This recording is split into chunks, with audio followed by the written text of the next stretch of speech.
Saúde os irmãos com a paz do Senhor, amém? Vamos orar para a gente iniciar a nossa aula de hoje. Senhor, meu Deus, meu Pai, nós queremos te agradecer, Senhor, por estarmos mais uma vez reunidos, Senhor, na Tua presença, Deus, para glorificar e engrandecer o Teu santo nome. Nós te agradecemos, meu Pai, pelo Teu Espírito Santo, pela Tua bondade, Senhor, pela Tua misericórdia, pela Tua graça, meu Pai, e pedimos, Deus, fica conosco, Senhor, nos dando sabedoria, Deus, nos conduzindo, nos orientando, nos dando entendimento da Tua palavra, meu Pai, que a gente possa, Senhor, amadurecer espiritualmente, que a gente cresça, Senhor, na Tua presença e permaneça sempre firme, Senhor, nos Teus caminhos. Que o Senhor repreenda em nome de Jesus toda dúvida, Senhor, toda incerteza e que o Senhor aumente a nossa fé, meu Pai. Repreenda, Deus, das nossas vidas todo pensamento que não vem de Ti, Deus. Repreenda toda enfermidade, Senhor, toda seta, tudo aquilo que não vem de Ti, Senhor. É isso que nós pedimos, Deus, e te agradecemos em nome de Jesus. Amém? O título da lição de hoje é A Sutileza da Relativização da Bíblia. Nós vamos fazer a leitura que está em 2 Timóteo, capítulo 13, versículo 14 ao 17, que diz assim: Tu, porém, permanece naquilo que aprendeste e de que foste inteirado, sabendo de quem o tens aprendido, e que desde a tua meninice sabes as sagradas letras, que podem fazer-te sábio para a salvação pela fé que há em Cristo Jesus. Toda a escritura divinamente inspirada é proveitosa para ensinar, para redarguir, para corrigir, para instruir em justiça, para que o homem de Deus seja perfeito e perfeitamente instruído para toda boa obra. Amém? Então, todas as lições a gente fala da importância de nós conhecermos a palavra de Deus. E aqui, nessa parte que nós lemos, diz que toda escritura divinamente inspirada é proveitosa para ensinar. E nós acreditamos que a Bíblia, ela é divinamente inspirada, que ela é a palavra de Deus, que o Senhor, através do seu Espírito Santo, inspirou homens para escrever tudo que está escrito na Bíblia. E não é novidade para ninguém que a palavra de Deus, a Bíblia, sempre sofreu ataques ao longo dos séculos, Não foram poucas as tentativas de desacreditar a Bíblia e até mesmo de abolir ela da sociedade. Às vezes, tem partes da história onde as Bíblias elas foram queimadas, outras vezes a Bíblia ela foi considerada perigosa, desatualizada, desnecessária, e nos nossos dias atuais isso não é diferente. Amém? Quantas vezes a gente escuta pessoas dizendo, que o que está escrito na Bíblia não serve mais para os nossos dias, Então, infelizmente, a Bíblia continua sofrendo ataques, Muitas pessoas dizem que a Bíblia precisa ser atualizada, porque as pessoas, elas não querem obedecer a palavra de Deus, mas elas querem que a Bíblia, que é a palavra de Deus, se adapte ao estilo de vida delas, E não é isso que nós cremos, Não é isso que a palavra de Deus nos ensina. Nós temos que aprender com a Bíblia e não modificar a Bíblia, amém? E esses ataques que a Bíblia sofre nos nossos dias atuais, está na parte da Bíblia que fala principalmente sobre as questões sociais e comportamentais.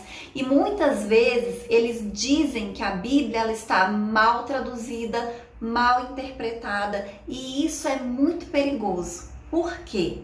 Porque quando alguém fala que a Bíblia ela está mal traduzida, ela está mal interpretada, que está escrito isso, mas que na verdade queria dizer outra coisa, coloca dúvidas e questionamentos na mente das pessoas. E a partir do momento que a gente começa a duvidar, a gente começa a questionar o que está escrito na palavra de Deus, isso abala a nossa fé. Por quê? Porque a fé é a certeza certeza.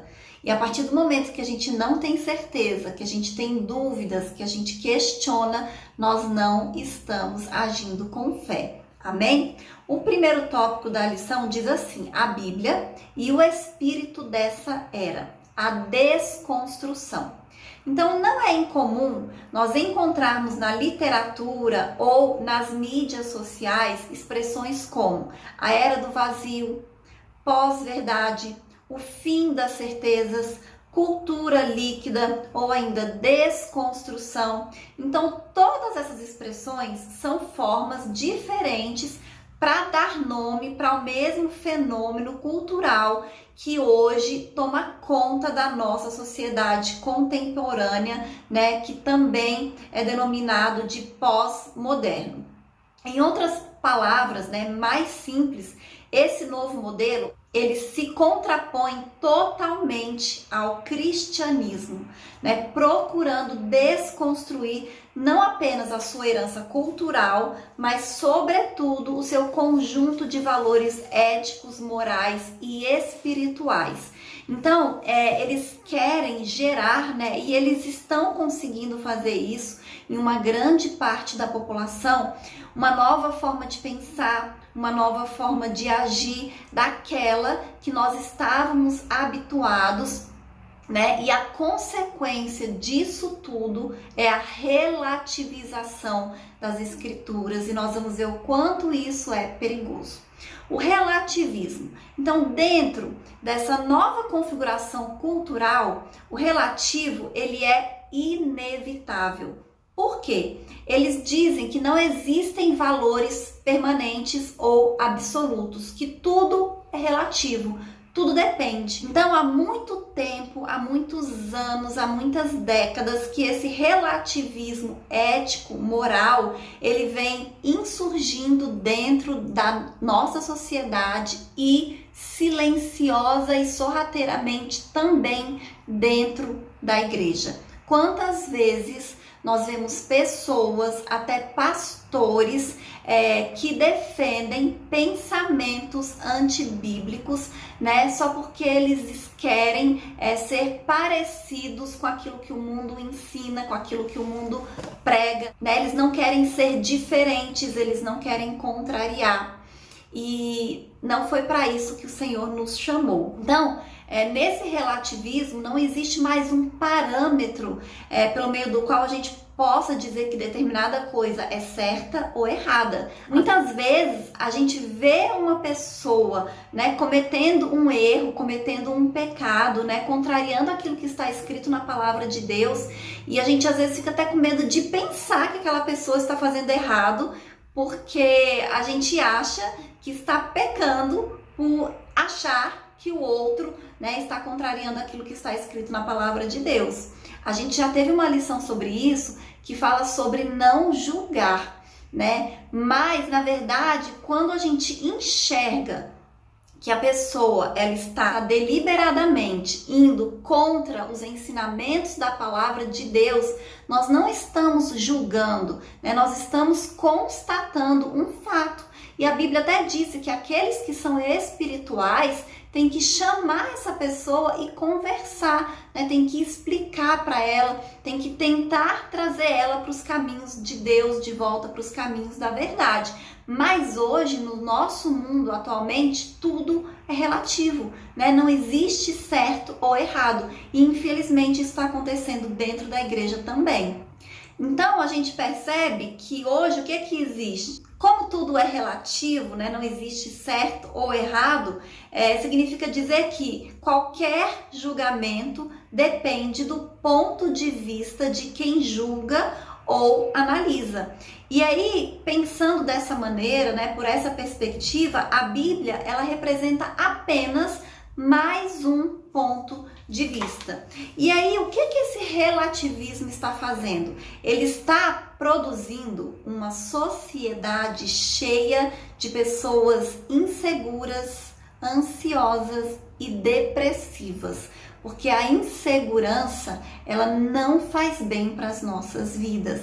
E como nós hoje não temos mais certeza de nada, né, nesse mundo pós-moderno, né, relativista, as pessoas elas ficam inseguras. E essa insegurança causa muito prejuízo para a vida das pessoas e para a sociedade de uma maneira geral.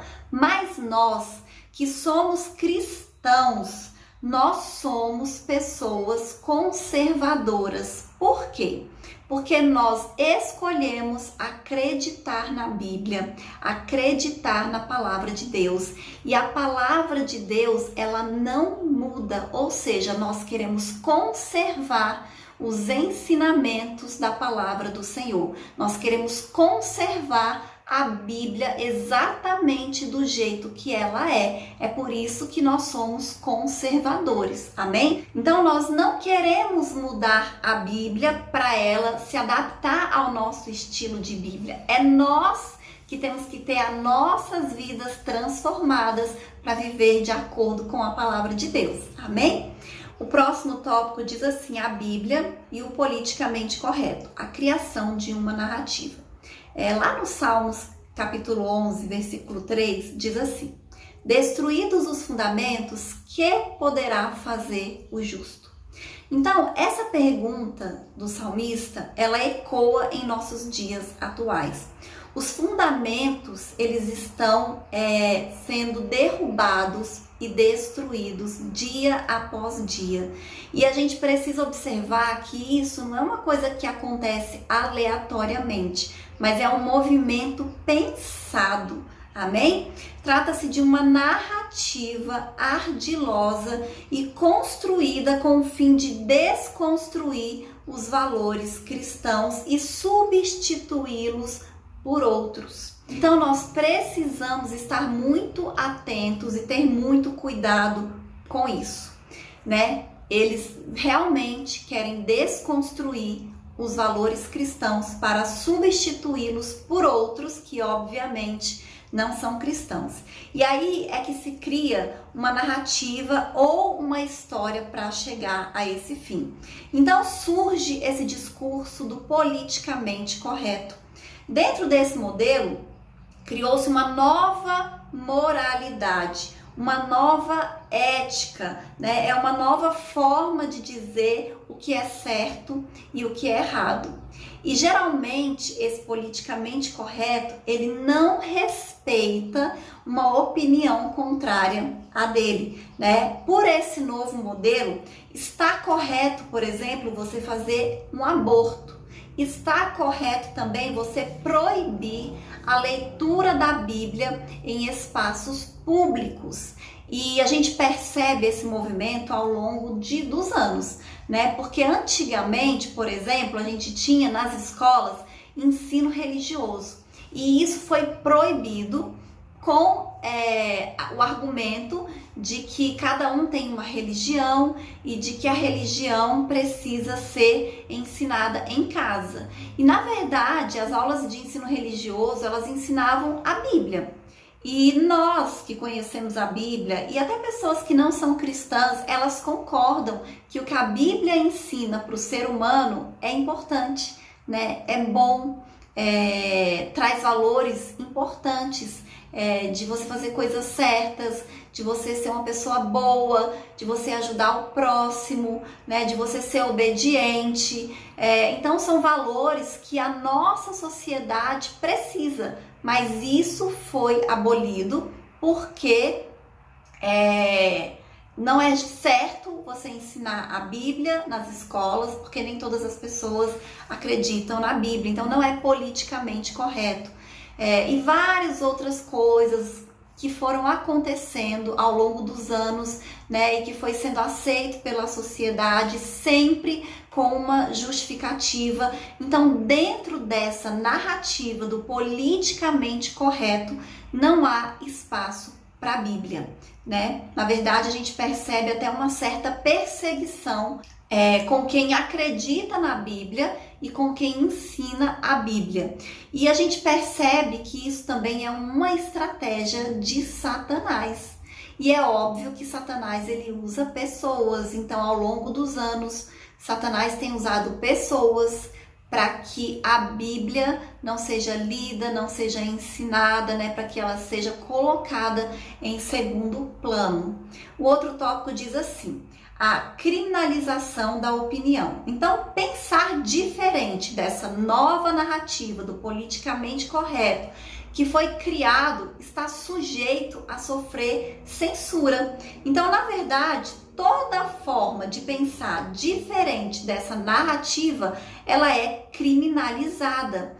E a gente percebe que o politicamente correto, na verdade, ele é contra a Bíblia.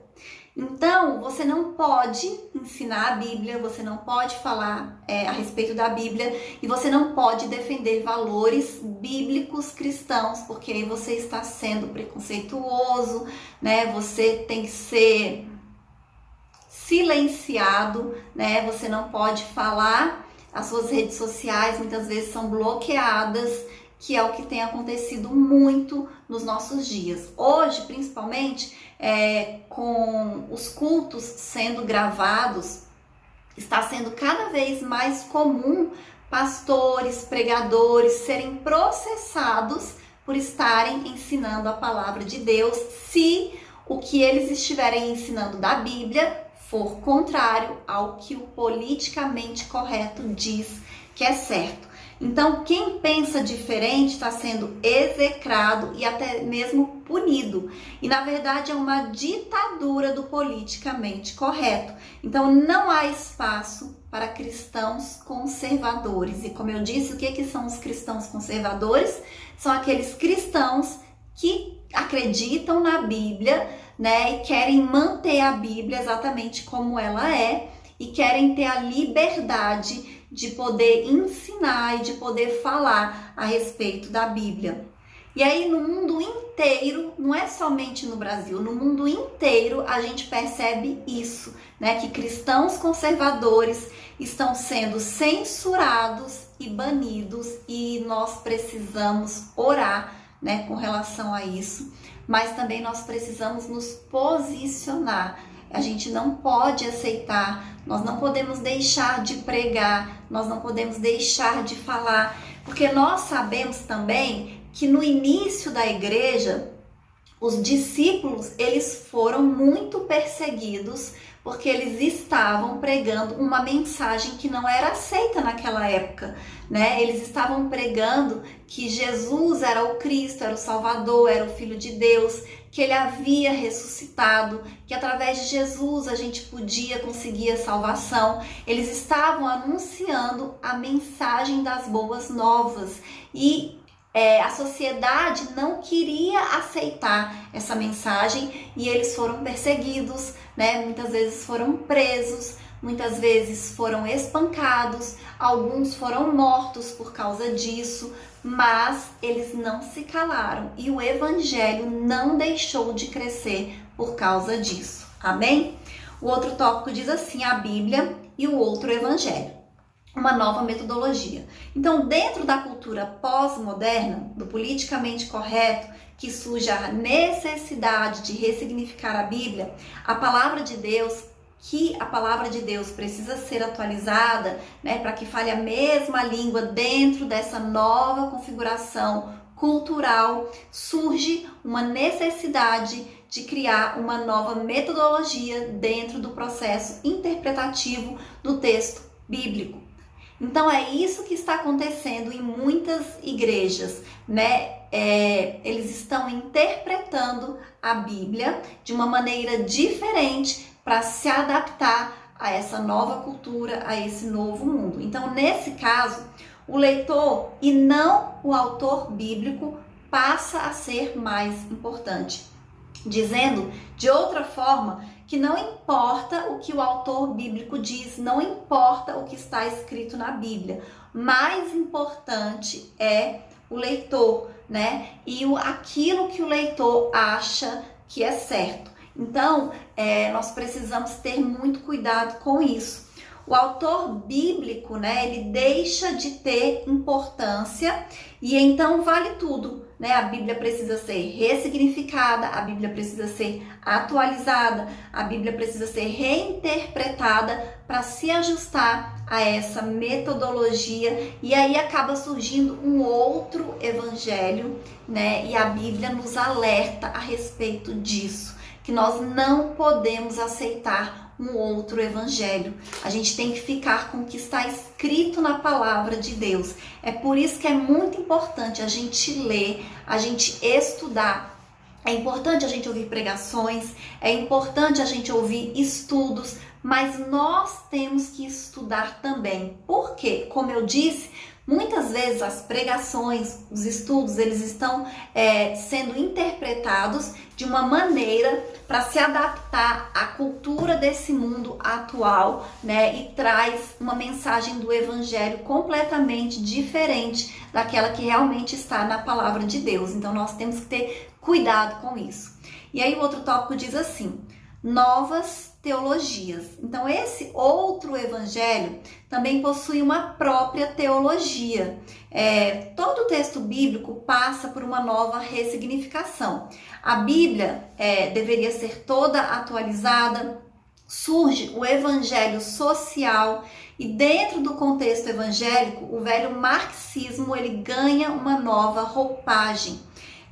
Os relacionamentos homoafetivos, eles são vistos a partir da perspectiva da denominada teologia inclusiva.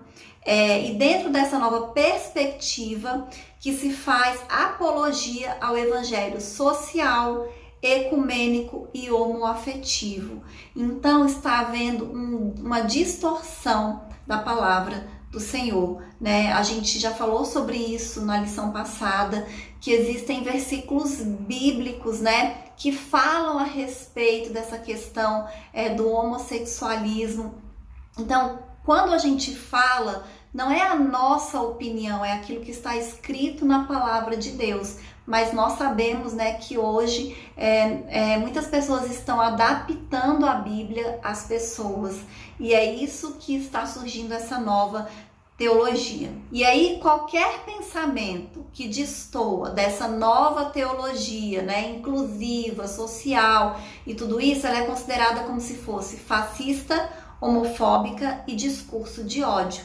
Então é até engraçado, né? Às vezes você falar que você defende Deus, né? Que você defende a família, as pessoas te chamam de fascista por causa disso, te chamam de que você está fazendo discurso de ódio, né? Que nós cristãos devemos amar, mas a gente tem que amar, mas a gente também tem que obedecer, né? Nós temos que viver a palavra de Deus. Jesus Cristo, ele amava todas as pessoas e todas as pessoas vinham até ele e ele se aproximava dos pecadores, mas o que é que ele falava para os pecadores? Não peques mais. Ele falava que essas pessoas, elas precisavam ter uma mudança de comportamento, uma mudança de vida e uma mudança de atitude. O Senhor Jesus não falava para eles permanecerem como eles estavam, né? E é assim o evangelho ainda hoje, né? Nós amamos todas as pessoas, mas nós temos que ensinar a palavra de Deus, né? E falar a verdade do Senhor, né? Para que realmente essas pessoas elas sejam salvas. A Bíblia diz, né, que a salvação ela vem pela graça, mas que aquele que não faz a vontade de Deus, ele não será salvo.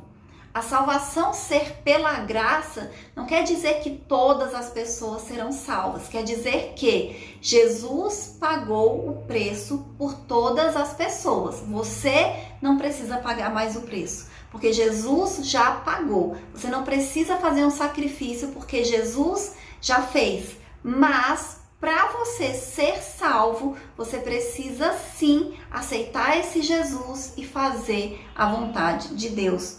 Até porque a partir do momento que você aceita Jesus, verdadeiramente a sua vida vai ser transformada e você vai ter o desejo ardente no seu coração de fazer a vontade de Deus. Amém? Mas o que a gente percebe hoje em dia? As pessoas, elas até dizem que aceitaram a Jesus, elas até vão para a igreja, mas elas não mudam e elas não querem mudar. Porque elas dizem, né, que o Senhor vai aceitá-las do jeito que elas estão e do jeito que elas são. O Senhor, ele nos aceita como nós somos, ele nos ama como nós somos, mas ele pede para a gente abandonar toda prática de pecado.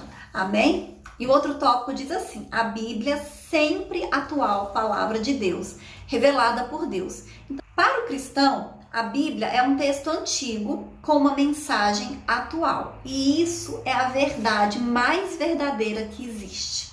Por mais que a Bíblia tenha sido escrita há milhares de anos, ela continua sendo totalmente atual. Qualquer problema que você tiver hoje em dia, o problema que você estiver passando na sua vida hoje, se você procurar na palavra de Deus, você vai ter uma palavra para o seu problema, você vai ter uma palavra de Deus para te ajudar. Então a Bíblia ela é totalmente atual e ela sempre foi e sempre será relevante, né? E por quê? Porque a Bíblia é a revelação de Deus à humanidade. Então Deus ele se revelou através das páginas da Bíblia. Qualquer tentativa de atualizar a Bíblia, fazendo com que ela se ajuste a essa cultura, a esse mundo, a essas pessoas, deve ser rejeitada como uma heresia. A Bíblia nunca pode ser ajustada à mentalidade de uma cultura caída, que está em pecado, afastada de Deus, né? Os pregadores que levantarem essa bandeira dessa teologia nova, né? Eles têm que ser considerados como apóstatas, né? Eles devem ser vistos como falsos profetas e que muitas vezes se parecem com anjos de luz, mas na verdade eles estão pregando ensinos de demônio, amém? E o fim, a finalidade disso, o objetivo é afastar a humanidade da cruz de Cristo.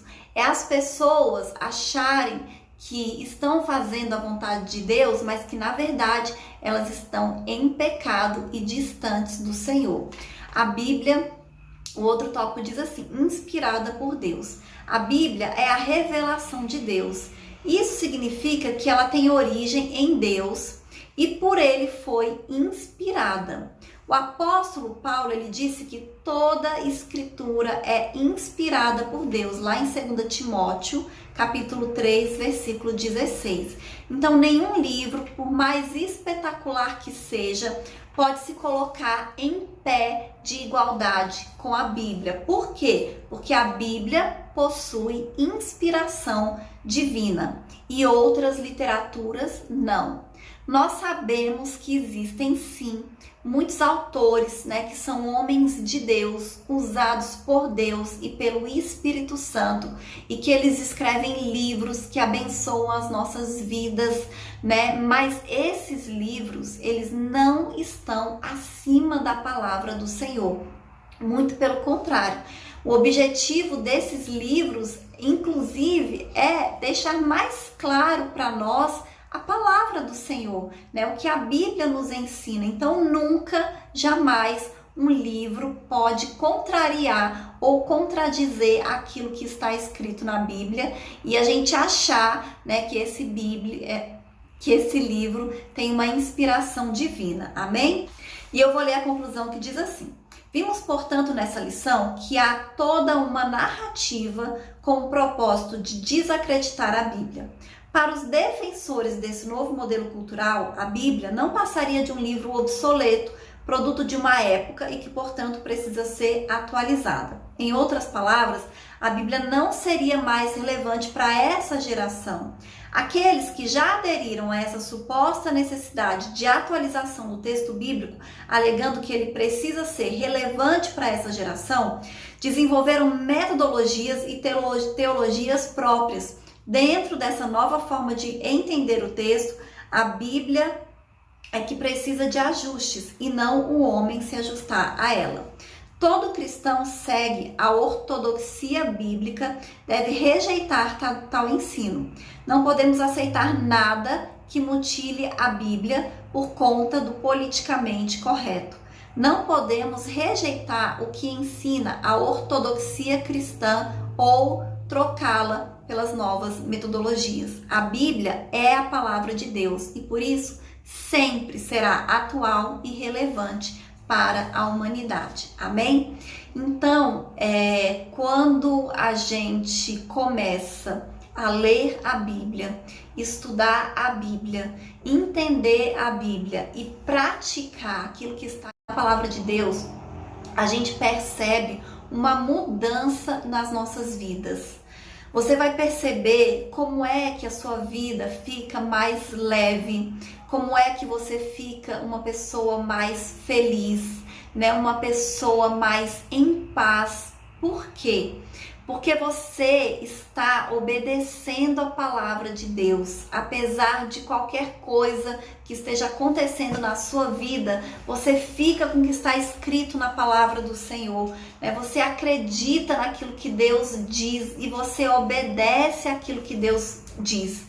E quando nós obedecemos a palavra de Deus, o Senhor, Ele nos recompensa, né? E não é simplesmente as bênçãos, né? Mas é de você realmente ter uma vida diária melhor, né? De você estar vivendo alinhado com a vontade de Deus. E isso traz uma paz, uma tranquilidade para o nosso coração, uma vida mais leve, né? Não quer dizer que as coisas ficam mais fáceis, mas elas ficam mais leves, né? A gente vai ter problemas, vai ter desafios, vai ter tribulações, mas a gente vai conseguir passar por tudo isso com segurança, com confiança, com leveza, porque nós estamos fazendo a vontade do Senhor e todas as coisas cooperam para o bem daqueles que amam a Deus.